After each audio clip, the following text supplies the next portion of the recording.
Amen. Magandang umaga muli sa bawat isa. Are you happy to be here? Amen. Sige, ngitian natin yung ating mga nasa left and right. No? Bagaman naririnig nyo yung boses ni Renz Verano today, no? Just bear with me po, no? Kasi talagang medyo pagod sa mga nakalipas na araw because we are preparing doon sa ating lilipatan na bagong worship center natin. Amen po ba? Sino ba yung nananabik? At nalulungkot the same time. Kasi naging tahanan natin ito for more than 13 years and then suddenly, God is promoting us. Para bang after natin sa elementary grade 6, lipat tayo ng ibang school sa grade 7. Tama po ba? Amen. So okay lang yon. Okay lang yon, na nagkakaroon tayo ng paglago sa ating bahay iglesia. Ano po? Amen. So, go with me dito po sa Ecclesiastes. Chapter 1, verses 2 to 3, and Ecclesiastes chapter 12, verses 13 to 14. So punta tayo dito sa Ecclesiastes chapter 1, verses 2 to 3. Kumbaga kukunin natin yung una at huli no, na mga verses. Sabi niya sa 2, anong sabi niya sa verse 2? Walang kabuluhan ng mga walang kabuluhan, sabi ng mga ngaral, walang kabuluhan ng mga walang kabuluhan, lahat ay walang kabuluhan. Meron ba kayong nanonotice? Okay, yung repetition, naroon. Verse 3, ano sabi niya? Anong pakinabang mayroon ng tao sa lahat ng kanyang pagpapagal na kanyang pinagpapaguran sa ilalim ng araw? Okay, jump tayo sa Ecclesiastes chapter 12, verses 13 to 14. Sabi niya, sa 12, ito ang wakas ng 12, chapter 12, verse 13. Ito ang wakas ng bagay. Lahat ay narinig, matakot ka sa Diyos, at sundin mo ang kanyang mga utos. Ano daw? Sapagkat ito ang buong, ano raw po? Okay. Makikita natin sa verse 13 na yan, very specific si Lord, no? Meron siyang naisip parating sa atin. Nagsabi niya, ito ang wakas ng bagay. Lahat ay narinig na, matakot ka sa Diyos at sundin mo ang kanyang mga utos. Can we repeat these phrases tong susunod na to? Sapagkat, okay, many people, they don't know the purpose of their life. Tama po ba? Ito ngayon, itinuturo sa atin kung ano yung dapat gawin ng tao. Nakanyo po ba? Kasi ang kaisipan ng tao ay nagbago na. No? Nagbago na mula nung pumasok yung kasalanan. Nakanyo po ba? Because doon sa unang panahon, sa panahon ni Eva at Adan, makikita natin what is the design of God to Adam and Eve. Dalawang bagay lang. To fear the Lord and to obey Him. Nakanyo po ba? Verse 14, punta tayo sa 14. Ano sabi niya? Sapagkat, dadalihin ng Diyos ang bawat, take note gawa sa paghuhukom, pati ang bawat lihim na bagay, maging ito'y mabuti o masama. Can we pray? Father God in heaven, we praise you and glorify you, Lord God, sa araw nito. Truly, Lord, ang iyong salita ay makapangyarihan, Panginoon. And we don't know, Lord God, kung paano namin ito ihahayag at uunawain. Today, Father God, ang iyong lingkod, Lord, lumalapit sa iyo ng walang kaalaman at kahinaan, Panginoon, sa oras nito. Dalayan ko, God, strengthens me, O God. In the mighty name of Jesus, ikaw magbigay ng wisdom, Lord, today, naway maingat ko, Panginoon, na maihayag ang iyong mga salita. Gamitin mo ang iyong lingkod bilang daluyan. Ikaw lamang po, O Diyos, ang mapapurihan, mapasalamatan, madakilat sambahin, at makilala sa umagang ito. Ang iyong karunungan at katalinuhan, O God, ang makita. At ikaw po yung maitaas habang ang iyong lingkod ay naibababa sa oras nito. Lord, help us to believe your word. Help us, O God, to keep it in our life, O Lord. Maraming salamat sa umagang ito. Ikaw po ang aming pinapapurihan. Sinasambat dinadakila sa pangalan ni Jesus at ang lahat magsabi ng Amen, amen, and amen. Sige, palakpakan natin si Lord. Yung best clap of praise to Jesus.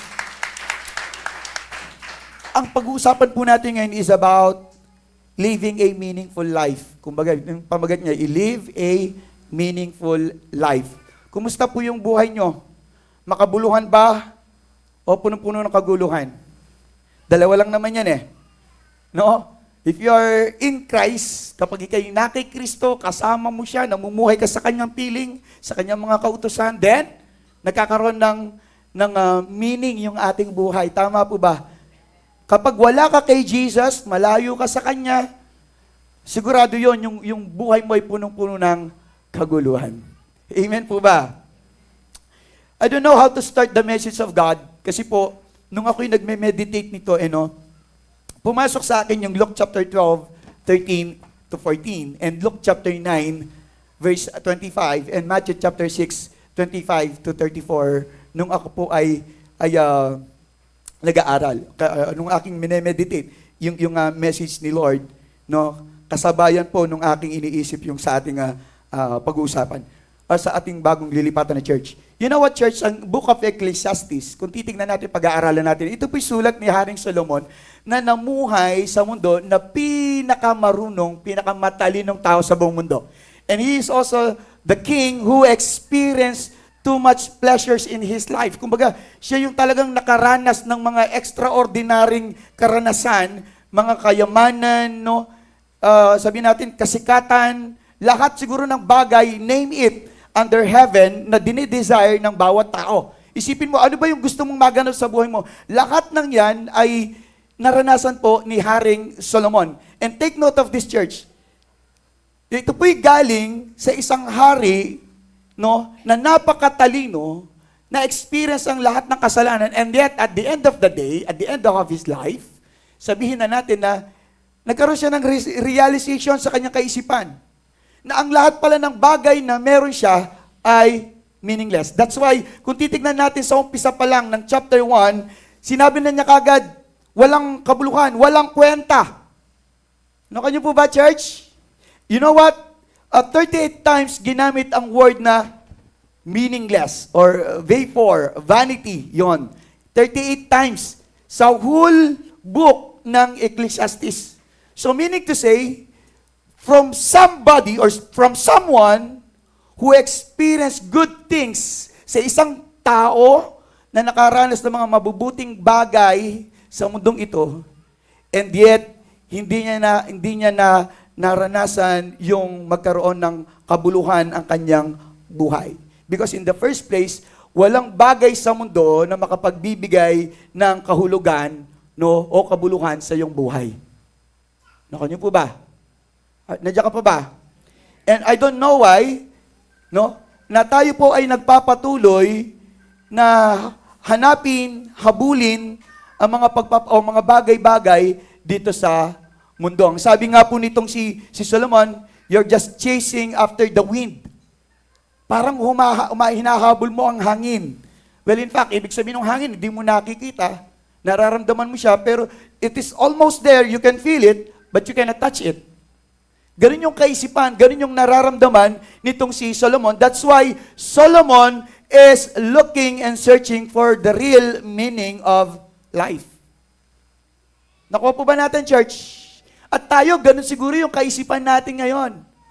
I want to know the meaning of life. I want to experience a meaningful life. Ibig sabihin, you still experiencing emptiness in your life. You are still experiencing dissatisfaction in your life. No, marami pa rin tayong nararamdaman ngayon na parang there is something wrong, may kulang sa aking buhay, bagaman sabihin na natin, ako'y na kay Kristo. Because supposed to be, a Christian must not experience this kind of feeling, yung emptiness o yung dissatisfaction. Dapat hindi na natin nararanasan yon because we have Christ. Kaya nga ang sabi po nitong si Haring Solomon sa kahuli-hulihan ng kanyang sulat sa Ecclesiastes chapter 12, there are two things na kailangan ng tao. Sapagkat ito talaga yung dahilan kung bakit tayo nilikha ng Diyos. To fear Him and to obey Him. Sabi mo, to fear God and to obey God. Yun lamang po ang sinasabi ng Panginoon. Hindi para habulin yung kapalaran natin. Habulin yung mga bagay-bagay dito sa mundo na inaakala natin na makapagsasatisfy ng ating mga pangangailangan. Kaya nga ang sinabi ng Panginoon, God knows what we need. Tama po ba? Napakatalino po ng Panginoon. Do you believe on that? Alam niya na ang tao ay magugutom, kaya God provide. Alam niya na ang tao ay mauuhaw, that's why God provide. Alam niya ang tao ay makakaramdam ng alinsangan, that's why air was provided by God. Everything na pangangailangan o kakailanganin ng tao, mula nang siya isilang, from the very start, God created the heaven and earth until today. Alam ni Lord yun. Kaya nga ang lakat ng nilikha ni Lord, it will last until the very end of the life of the people. Nakanyo po ba? Hindi katulad yan ng mga pinoproduce natin o yung hinahanap natin. Temporary lang yan. Everything is temporary. Maaaring yung kapatid mo ngayon, katabi mo, temporary lang yan. Maaaring nakikita mo siya ngayon, bukas hindi na. Kahit asawa mo pa yan, kasal na kayo, maaaring there will be time in your life na sana wag mangyari. Maaaring magkahiwalay din kayo niyan because there is no such permanent dito sa mundo. Nakuha po ba natin? Kaya nga kung titignan natin, at hahanapin natin, sasaliksikin natin, what is the meaning of life? How can I experience a meaningful life? How to live a meaningful life? Paano nga ba magkakaroon ng kabuluhan o kahalagahan ng aking buhay? Tandaan natin, maraming mga tao, para maging mahalaga sila, sa paningin ng ibang tao, is to have possessions. Pag may pera ka, mahalaga ka sa tao. Pag maganda ka, mahalaga ka. Pag matalino ka, maganda ka. Pero kung wala kang pera, wala ka. Nakanyo po ba? Kaya nga, napakahirap talaga na mamuhay, sabihin na natin, ng merong kabuluhan na buhay. If kung ang ating pananaw ay sa mga bagay-bagay lamang dito sa mundo. Because things here on this earth cannot give us a meaningful life. Nakanyo po ba? Kaya hindi ko alam bakit until now, marami pa rin mga tao na talagang nagpapayaman sila sa kanilang buhay. Let's go to Luke chapter 12, verse 13 to 14. Ito po, ang tawag dito, sa istorya na to, yung the parable of the rich fool. Tingnan natin ha. Kung titingnan natin, paano magiging hangal yan o mangmangyang tao na yan? Yumaman nga. Ibig sabihin, matalino, madiskarte. No, hindi po ganon. Okay? So makikita natin kung gaano kamangmang itong tao na to. Are you there? Okay. Ang sabi po niya rito sa verse 13 ng chapter 12 ng book of Luke, ang sabi niya, Luke 12:13 hanggang 15 tayo na po. Sabi niya, sinabi sa kanya ng isa sa maraming tao, Guro, sabihin mo sa aking kapatid na bahaginan ako ng mana. O verse 14, anong sabi niyan? Subalit sinabi niya sa kanya, lalaki, sino ang nagtalaga sa akin upang maging hukom o tagapamahagi sa inyo? Tingnan niyo po yung 15. Napaganda ng sinabi niya. Punta tayo sa 15. Anong sabi niya? Verse 15, Luke 12:15. Luke 12:15. Ito ang sabi niya, basahin ko sa English. Then he said to them, watch out, be on your guard against all kinds of greed. Sabi niya gano'n, A man's life does not consist in the abundance of his possessions. Naku niyo po ba? Ang sabi niya na, sapagkat ang buhay ng tao ay wala sa kasaganan ng kanyang mga ari-arian. Ibig sabihin, ang pagde-describe ng meaningful life o ang buhay ng tao ay hindi nakasalalay sa kung ano yung meron siya. Are you there? O yung sa dami ng kanyang mga ari-arian. Hindi daw nakasalalay yung buhay niya. Nakuha? Because tandaan natin, at the end of every man's life, sa kahuli-huli ang buhay ng bawat tao, walang magagawa ang kayamanan ng bawat isa. Naniniwala ka ba doon? Gaano man karami ang pera mo, gaano kalaki ang bahay mo, gaano kaganda ang damit mo na isusot sa iyong burol, sabihin na natin, o ako na lang, sa aking burol, walang magagawa yon. Because at the end of the day, ang sabi ng ating Panginoon sa Ecclesiastes chapter 12, verse 14, na sinabi doon, tayo po ay hahatulan, huhusgahan ng Diyos ayon sa ating mga gawa. It is how we act. It is how we manage everything that God has entrusted to us. Kung paano daw natin iningatan, naging mabuting katiwala ka ba ng Diyos? Nakuha niyo po yung ibig sabihin na sinasabi ng Diyos, hindi mo mararanasan ang tunay na kahulugan ng buhay sa pamagitan ng pagkakaroon ng mga bagay dito sa mundo. But take note, pero mararanasan mo ang kahulugan ng buhay kung paano mo i-manage yung bagay na pinagkatiwala sa iyo ng Diyos. Naunawan niyo po ba? Kaya nga hindi naman masama, no, yumaman. Ang problema dito is paano mo i-manage yung pangkabuhayan na yan o yung mga blessings na yan na pinagkaloob sa iyo ng Diyos. Then that's the time you will know the meaning of life. Okay, nakukuha niyo po ba? Okay, punta tayo sa Luke chapter 12 kanina. Balik tayo. Ang sabi niya, sinabi niya sa kanila, doon sa verse 15. Sa verse 15. Luke 12:15.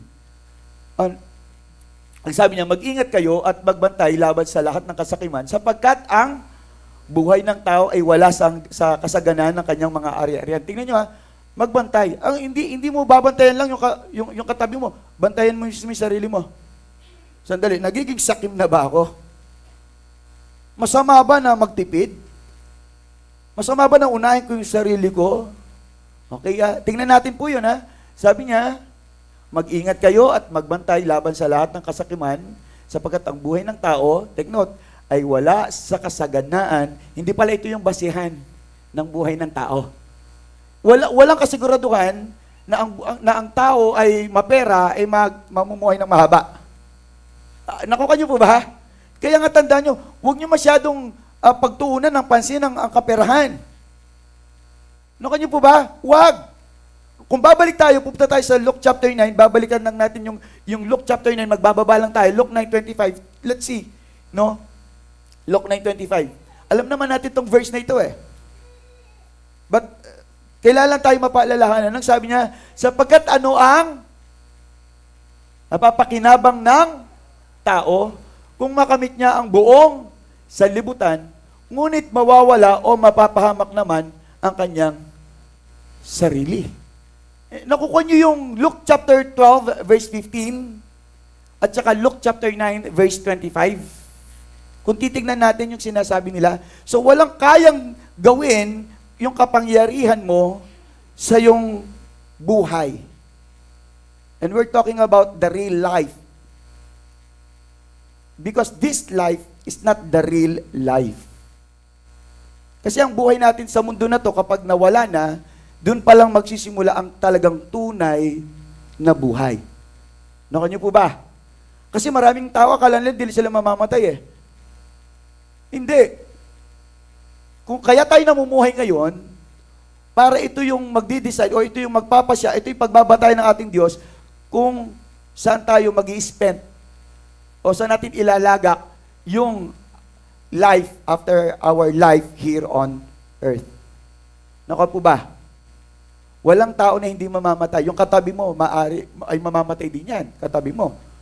Kaya kung galit ka sa katabi mo, magsaya ka. Yes, akala ko hindi na eh. Kasi baka busit ka sa katabi mo, ano? Nakuha niyo po ba? Balik tayo sa Luke chapter 12. Kasi meron po akong gustong i-explain dyan. Sa verse 16, baba tayo ng konti. No? Sulong tayo ng konti.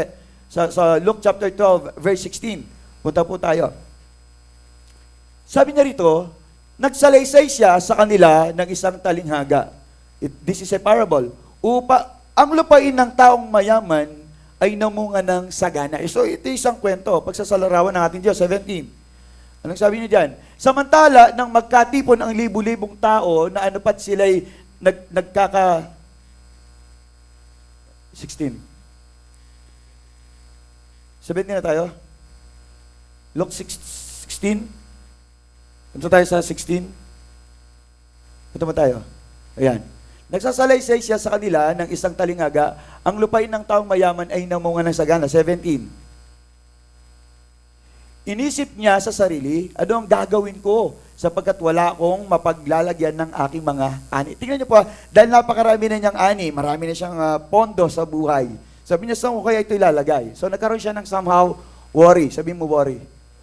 Tingnan niyo po, no, kapag ka pala marami ka na ring ari-arian, nagkakaroon ka ng worry. Kapag wala ka, nagwo-worry ka, tama? Pag meron ka, nagwo-worry ka pa rin. Kasi pag wala ka, nagwo-worry ka, saan kaya kukuha? Pag meron ka naman, saan ko kaya itatago? Naku niyo po ba? So, either or, sa ka pumunta, ito yung nagdudulot ng worry. Naku niyo po ba? Okay, verse 18, anong sabi niya? Sinabi niya, ito ang aking gagawin. Gigibayin ko ang aking kamalig at magtatayo ko ng mas malalaki at doon ko titipunin ang lahat ng aking mga butil at mga pag-aari. Ang sabi gano'n, so nakaisip siya na paraan. Gigibayin ko tong church na to, itong lalagyanan na to, gagawa ko mas malaki para ilalagay ko doon lahat yung aking mga naipon, ng mga ani ko. Verse 19. At sasabihin ko sa aking kaluluwa, tingnan nyo kaluluwa, marami ka ng pag-aaring nakaimbak para sa maraming taon, magpahinga ka, kumain ka, uminom ka, at magsaya ka. Anong ibig sabihin ng kaluluwa? Dapat katawan nga yung magsasabing, papahinga ko yung aking katawan. Di ba? Ibig sabihin kaluluwa, kaisipan. Kaisipan ko. Kumbaga, i-relax ko muna yung kaisipan ko. Kasi yung maraming mga tao, they are always thinking, paano kumita? Paano lumago yung pamumuhay? Paano magkaroon? Tama po ba? Siyempre, sabi ganun, marami na. So, ipapahinga ko muna yung aking kaisipan. Sabi mo sa katabi mo, ipahingay mo muna yung kaisipan mo. Kasi nag-iisip ka, paano pa-aasenso, paano lalago, paano kayo magkakaroon ng mga bagay-bagay sa mundo. Church, sabi mo sa katabi mo, hindi mo problema yan. Problema na ni Lord yan. Amen po ba? Create ka ni Lord, problema niya yon. Hayaan natin siya. Palakpakan muna natin si Lord doon. Ngayon, ang sabi niya, sa kanyang sarili, magpapahinga ako, marami na akong pag-aaring nakaimbak, pwede na to. I can survive. Okay, yun yung mindset niya. At ganoon din yung mindset natin kadalasan. Mag-iipon ka na, magpupundar ka upang sa retirement days mo, talagang kahit iwanan ka ng mga anak mo, kahit iwanan ka ng mga kamag-anak mo, makakasurvive ka kahit mawala ka ng trabaho. Parang something like that. O kaya, after kong magpakapagod, suffer now, and then I will enjoy later. Something like that, nagpakahirap siya dati, nag-ipon, nagtipid, and then ngayon, it's time for me, kasi senior citizen na ako, ngayon ko nagagawin yung mga bagay na hindi ko nagawa nung una. Naku niyo po ba? And it's too late. It's too late. Sabi ko nga sa inyo, kailan kami magbo-bowling kapag 60 na kami na makaganon? Lately, nag-bowling kami, kaya yun. Merong na-addict na kapatid natin. Nakuha niyo po ba? Kasi may mga tao, tsaka na lang. Tsaka na lang, di ba? Tapos yung time na pwede ka na, may pambili ka na, hindi ko kaya. Wala na. Nakuha niyo po ba? Ngayon, titingnan natin, yung mayaman dito, para bang natuklasan niya yung buhay. It seems that yung having all things in his life, that is the meaning of life. At hindi siya namuhay ng ayon sa sinasabi ng Diyos o yung batayan ng Diyos para mabuhay ang isang tao. Naku niyo po ba?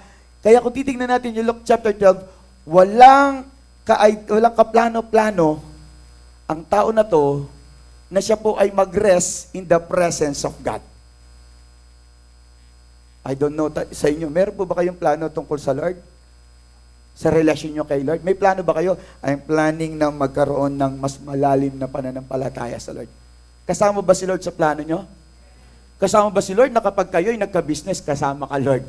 Huwag kang mag-alala. Kasi nung pinaplano namin to Lord, sinamahan mo kami, nag-pray kami para makuha namin to, para makarating kami sa ganitong kalalagayan. And then suddenly, when God already approved, answered your prayer, binigay yung mga pangkabuhayan sa iyo, yung mga hinihiling mo, hindi nakasama si Lord sa plano.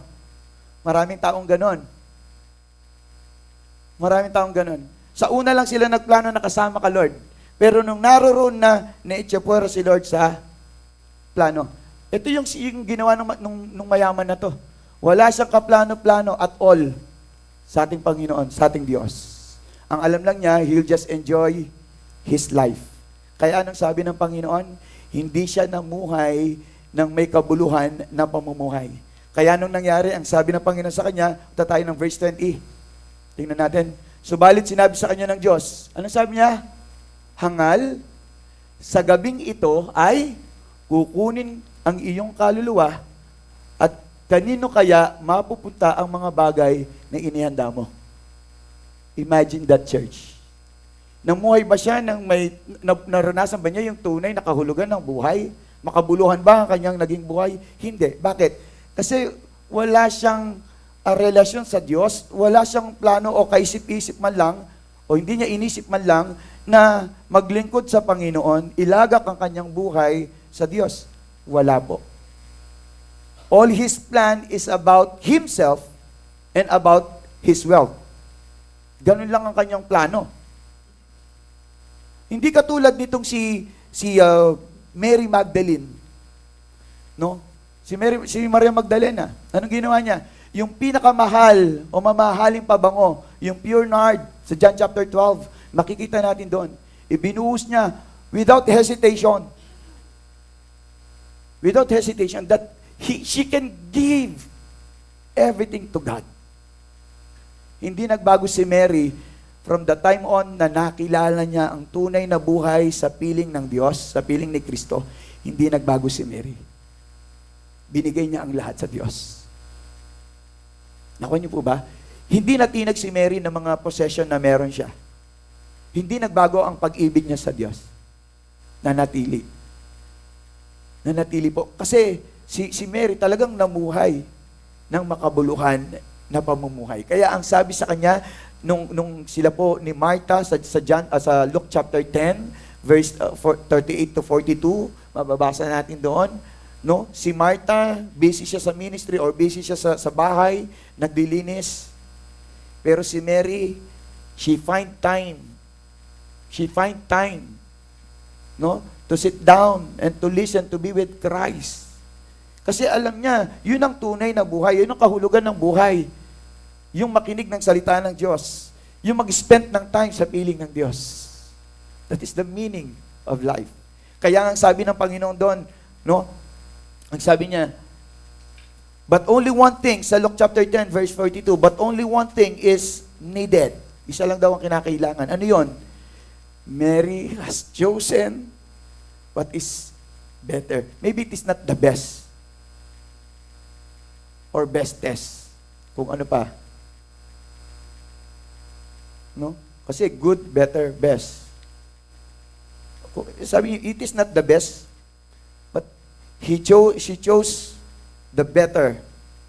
Kung ano yung mas mabuti.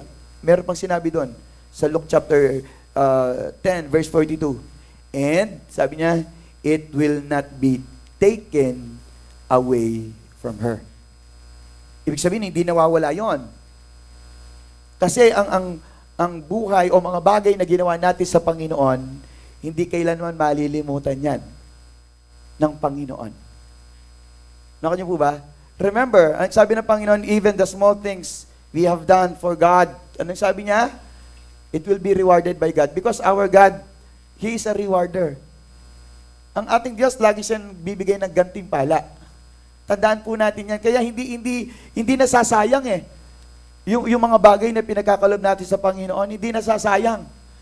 Pero yung mga bagay na ipinagkakait mo sa Panginoon, na dapat sa Panginoon yan, masasayang lang yan. Tandaan niyo po yan. Masasayang yan. Take note of that, church. Amen po ba doon? Kaya kung titignan natin itong verse nito, napakatindi. It will always be remembered. Ang sabing ganun. It will always be remembered kung ano yung ginawa ng isang Kristiyano na talagang hinanap niya or sinapamuhan niya yung makabulang buhay. And that is kung paano irespetuhin, igalang, no, mahalin ng ating Diyos. Because that is the real meaning of life. Remember, ano bang sinasabi ng Bible? Jesus is the life. Tama? Hindi niya sinabing Jesus, again, is a or is a.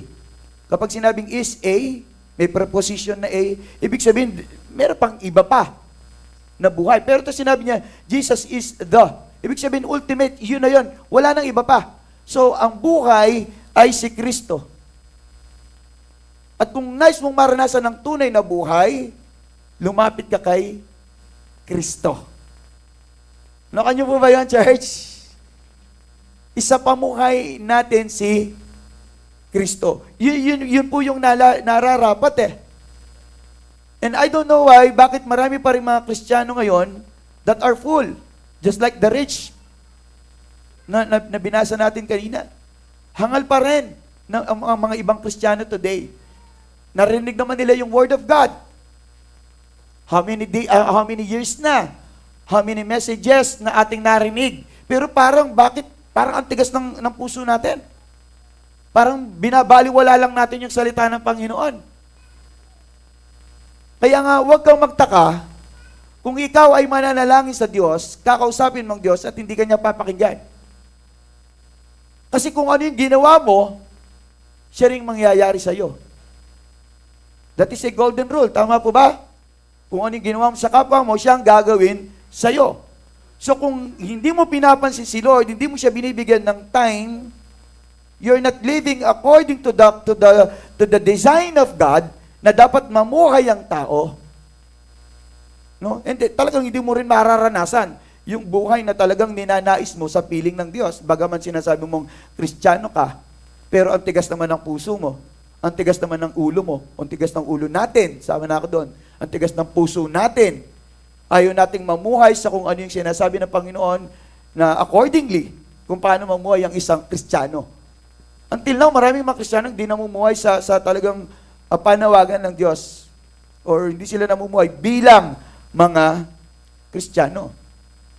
At pag sinabing hindi sila namumuhay, yung tunay na pagiging Kristiyano, kasi dalawang bagay lang pinag-usapan natin dito. Kanina, sinabi ko, to fear God and to obey God. Maraming mga Kristiyano, they don't fear God. Do you still fear God? Natatakot ka pa rin ba sa Diyos? May takot ka ba sa Diyos? Kasi kung may takot tayo, pag sinabi ni Lord, huwag mong kaligtaan ang mga gawain, dapat naroon ka. Kaya dahil hindi ka takot kay Lord, sino ka ba, Lord? Sino ba yung kakatagpuin namin sa Bible study? Si Lord lang. Hindi kami natatakot dyan. Kaya makikita mo na sinasabi natin na we fear God, pero ayaw natin sumunod sa Kanya. Ibig sabihin, hindi tayo natatakot. Naku niyo po ba? Kasi ang isang tao na hindi na sumusunod, wala nang takot yan. Naku niyo pa? So meaning to say, ito yung katotohanan, na hindi tayo natatakot sa Diyos. Doon pa lang, bagsak na tayo. At dahil hindi tayo natatakot sa Diyos, hindi na tayo nakakasunod sa Kanya. Hindi tayo sumusunod sa Kanya. Akala natin, all of our knowing, no, na talaga sumusunod tayo sa Diyos. Kasi nagsisimba ka pa rin ng Sunday. You pray. You worship. You serve God. Sabihin na natin. Pero ginagampanan mo ba yun? Ginagawa mo ba yun? Because you love God? Because you fear God? Because you want to obey God? O the reason why, kung bakit ka lang nag-a-attend, sabi nga, para lang makita ka nung kapatid mo, or nahihiya ka kasi sa kanya, pinasya lang kanya, or may utang na loob ka sa kanya, kaya ka nariyan. Church, sana wag ganun. Sana kaya ka narito because you want to obey God, because you fear God. Yun ang dapat maging bottom line yan. Naku po ba natin? Kasi yun naman talaga yung tunay na buhay eh. Yun ang kahulugan ng tunay na buhay. Yung magkaroon tayo ng takot sa Diyos. At kapag nagkaroon tayo ng takot sa Diyos, ang sabi sa Proverbs, that the fear of the Lord is the beginning of wisdom. Imagine mo pag nagkaroon ka ng pagkatakot sa Diyos, nandun yung pagsisimula ng karunungan. Magkakaroon ka ng karunungan regarding life. Kasi you cannot move, you will not move, you will not plan, you will not decide unless God will lead you. Kasi takot ka nga eh. Nakuha ba natin yan? Na bawat gagawin mo ay nakaayon sa Diyos. So ibig sabihin, if Jesus is the author of life na sinabi sa Book of Acts, siya yung kumukumpas ng buhay mo. Siya nag-uutos sa iyo kung kailan ka hahakbang, kung kailan ka matutulog, kung kailan ka kakain, kung kailan ka mag-iisip, lahat. Naroroon. No po, kaya mababasahin natin yung buhay nitong si Solomon. No, makikita natin siya.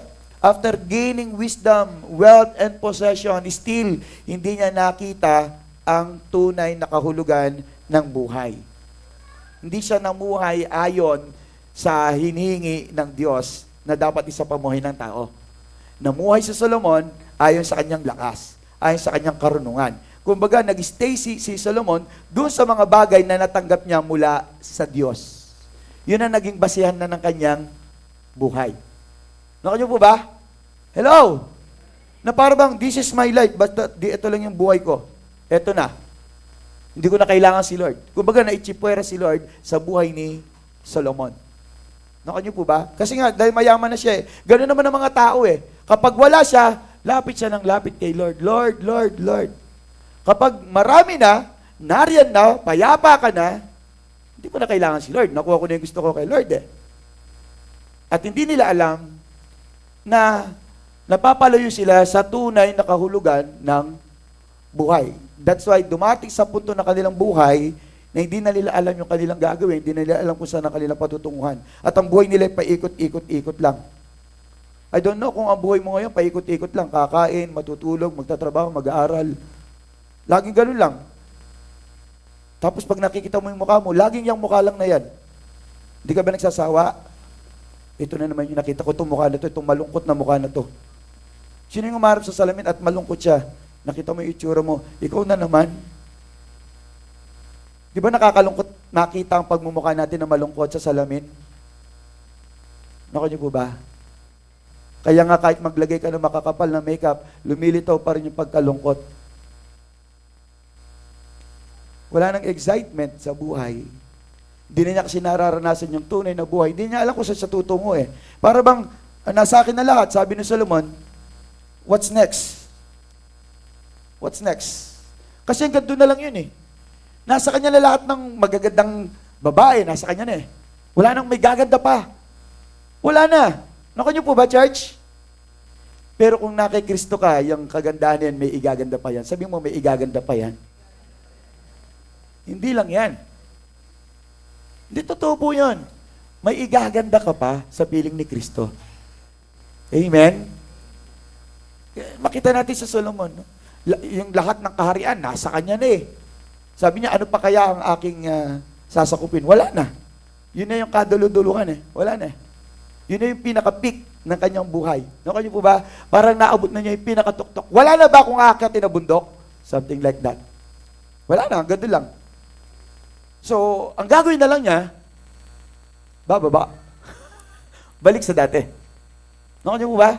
Hindi niyo ba nakita yung mga artista na dati nasa, sabi na, release lang ng trend, then sumikat, umangat, pagdating sa taas, tinanyag siya, tapos bagsak na naman. Balik na naman siya sa dati niya. Yung cycle of life. Kaya nga sabi rito sa Bible, punta tayo ng Ecclesiastes. I want to share something to you, no, dito po sa Ecclesiastes chapter 12.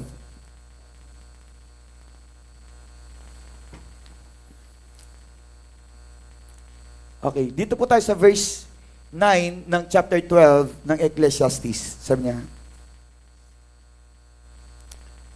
bukod sa pagiging marunong, tinuruan din ng mangangaral ang mga tao ng kaalaman. Si Solomon to nagturo si Solomon na maingat na tinitimbang. Kasi nga, napakatalino talaga. Pinag-aaralan at isinasaayos ang maraming kawikaan. Nagsabi ganun. Verse 10. Tingnan niyo po. Humanap ang mangangaral na mga nakakalugod na salita at matuwid niyang isinulat ang mga salita ng katotohanan. Verse 11. Tingnan niyo po, napakaganda. Ang mga salita ng pantas ay gaya ng mga pantaboy at gaya ng mga pako na nakakapit na mabuti ang mga tinipong kasabihan na ibinigay ng isang pastol. Verse 12. Anak ko, sabi niya, mag-ingat ka sa anumang bagay na higit dito. Ang paggawa ng maraming aklat ay walang wakas. At sobrang pag-aaral, tingnan nyo, ay kapaguran ng laman. Kasi yung mga tao talagang lagi siyang, they are always searching and searching and looking and looking and finding and finding. Pero most of the time, talagang searching and searching and searching and searching eh. Isip ng isip kung paano aasenso, paano masasaayos ang relasyon, ang mga anak mo. Lahat ng mga bagay na gusto nating masolusyonan, yung mga bagay na iniisip natin. Lagi tayong isip ng isip ng isip ng isip ng isip. Walang kapagurang pag-iisip. Nakan niyo po ba? Tanong ko kayo, nung po bang nag-isip kayo, nakadagdag ba ito kahit isang oras sa iyong buhay? Napawi ba? Nasagot ba yung mga pangangailangan nyo? Nung inisip mo ng inisip ng inisip. Nandiyan ka pa ba? Punta tayo sa Matthew chapter 6.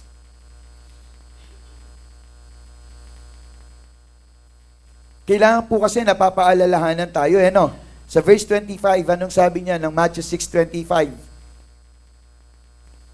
Kaya nga, sinasabi ko sa inyo, huwag kayong, ibig sabihin huwag kang mag-isip. Sabihin sa tabi huwag kang mag-isip. Alam niyo kasi, sinasayang mo yung pag-iisip mo eh. Okay? Kasi ang tao pag nag-isip na, doon na nagsisimula eh. Nakanya po ba? Hello? Okay, sabi niya, kaya nga sinasabi ko sa inyo, huwag kayong mabalisa, huwag kang mag-alala, huwag kang mag-isip, no? Huwag mong alalahanin sa inyong buhay. Huwag mabalisa sa inyong buhay. Ang sabi niya, kung ano ang inyong kakainin o kung ano ang inyong iinumin. Kahit sa inyong katawan, kung ano ang inyong isusuot. Hindi ba higit ang buhay kaysa pagkain at ang katawan kaysa damit? Sabi ni Lord, di ba mas importante yung katawan natin? Nakanyo po ba? Because yun yung creation ni Lord at yung katawan natin eh. Tama po. Okay? Sa verse 26, ano sabi niya? Tingnan ninyo ang mga ibon sa himpapawid. Gusto niyo ba tumingin ng ibon sa himpapawid mamaya? Labas muna tayo. Okay. Sabi niya, hindi sila naghahasik o gumagapas o nag-iimbak man sa mga kamalig.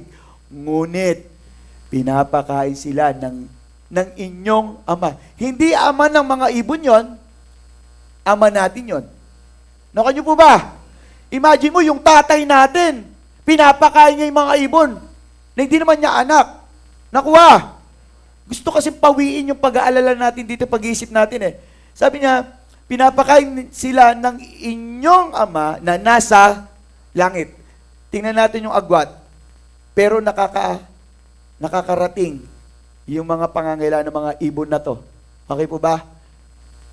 Ngayon sabi niya, hindi ba higit na mahalaga kayo kaysa kanila? Dapat lagi nating isipin, mahalaga ako sa paningin ng Diyos. Huwag mong isipin na kalilimutan na ako ng Diyos. Hindi ako mahal ni Lord, ginugutom niya kami, wala kami pagkain, ginugutom kami ni Lord. Hindi po ganon. Hindi yun ang batayan, yung kawalan ng pagkain, kahubaran. Hindi ibig sabihin, hindi ka na mahal ng Diyos. Di ba sabi sa Romans chapter 8, verse 35, kahubaran ba? Kagutuman ba? Pag-iisa ba? No? Ang makapaghihiwalay sa atin sa pag-ibig ng Diyos sa atin, no? Hindi naapektuhan ang pag-ibig ng Diyos sa atin. Nako niyo po. Hello? Ngayon, punta tayo ng 27. Anong sabi niya? Sino sa inyo na dahil sa pagkabalisa, ito po yung sinasabi ko kanina, ay mapapahaba ang kanyang buhay. Sa ibang salin, ang sinasabi nila diyan, sino sa atin, sa ating pag-iisip, sa ating pag-aalala, ay tatangkad. Sa ibang salin, yung talagang, sinong kapag kayo ba yung nag-alala, mag-grow ba kayo? Tatangkad ba kayo? Or madadagdagan ba yung buhay nyo? Ibig sabihin dito, that ang ang pagkatakot ay walang kinalaman sa atin. Huwag mong hayaan na ma-impluwensyahan ka ng pangamba ng takot. Nakuha niyo po ba? Ang takot ng purpose niya manakot. Nakuha? Sa word pa lang eh. Ang gusto lang niya manakot. Hindi ko lang alam kung yung katabi mo sa mukha niya gusto kanyang takutin. Hindi naman nakakatakot yung katabi mo. Ano po? Okay, nakuha niyo po ba? Kasi yung iba talagang nakakatakot, baka kuruting ka nung ano katabi mo. Kailangan tingin ka lang. So makikita natin dito na sinasabi rito sa chapter 6 na to, kung babasahin natin, pinapakalma tayo ni Lord. Pinapakalma ka niya. Okay? Tandaan, laging sinasabi sa inyo, ang pag-aalala, pagkatakot, pangamba, nakakapangit yan. Nakakatanda yan. Naku niyo po ba? Kaya lagi sinasabi sa iyo, kapag matanda ni tsura na katabi mo, lagi ka kasi nag-aalala eh. Naku niyo po ba? Hello? Nandiyan ka pa ba? So, pinapawi niya yung ating pag-iisip. Kasi pag nangingibabaw yung pagkatakot natin, hindi tayo nakakaisip talaga kung paano mamuhay ng buhay na may kabuluhan. Nawawala tayo sa focus in our life. There are times pa nga dahil puno-puno na ka ng kabalisahan, pag-aalala, halos ayaw mo nang gumising, halos ayaw mo nang mabuhay. Hindi mo alam kasi paano harapin yung hinaharap. Tama po? Kaya wala ka ng diskarte. Wala na. Nawawalan ka na ng gana sa buhay. So you cannot live a meaningful life. Nakuha po ba natin? It affects our life. Kaya ngayong worriness, dapat tanggalin natin yan sa ating buhay. Alam niyo po, siguro mga around, siguro mga 6 days, 5 days, nilag out ko na yung Facebook account ko eh. Nilag out ko na siya. Kasi nakita ko na itong mga bagay na ito, talagang nagdudulot din ng pangamba sa atin.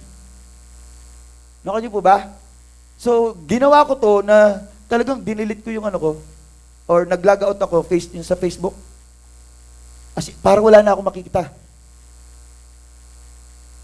Kasi mawawala ka eh.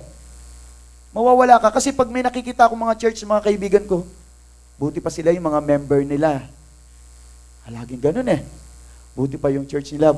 Sabi ko, tanggalin nga kita. Diba? Tinanggal ko siya.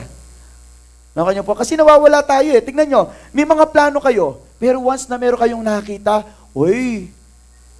si kapatid nasa abroad, mag-abroad din ako. It affects your decision. It affects your life. Whether we like it or not. Tama po ba? Nag-isip ko pa nga eh. Tambay lang to. Bakit nasa Starbucks? Tambay nga eh. Ang Starbucks, tambayan yan. Nakanyo po ba? Kaya wag ka na magtaka kung nasa Starbucks at nakatambay. Kasi hindi naman lahat na nasa Starbucks bumibili. Yung iba nagpipicture lang. For profile lang. Di ba lagi sinasabi sa inyo, uupo siya doon sa may tira, doon mayroon sa isang lamesa, may tumayo, may tirang ganun. Upo siya doon. So akala mo talaga siya yung bumili na. Pero in reality, hindi naman talaga sa kanya yon. So that person, listen to this, that person is a pretentious. Tama ba? Pretending. Naku niyo po ba?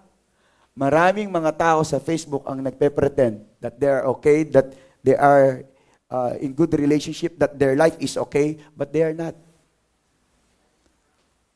Akala mo talagang buti ka pa yung buhay mo.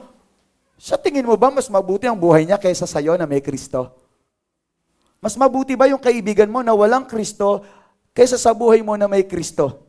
Kaibigan mo na may pera, walang Kristo, ikaw, walang pera, may Kristo. Sino mas mabuti kalalagayan? Yun. Pero hindi papayag si Kristo na wala kang pera. May palakpakan natin si Lord doon. Ganun naman si Lord eh.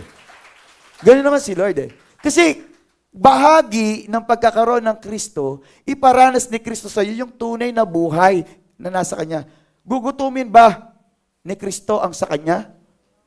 Gaya ng chapter 6 ng Matthew? No. Hindi niya pababayaan kasi mapapahiya si Kristo. Sasabihin, ganyan ba yung Diyos niyong sinasamba? Gutom ka? Di ba? Church, nandiyan ka pa ba?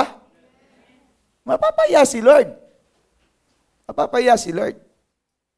Huwag nating ilagay sa kahihiyan ng ating Panginoon. Let us always think of Christ in our life.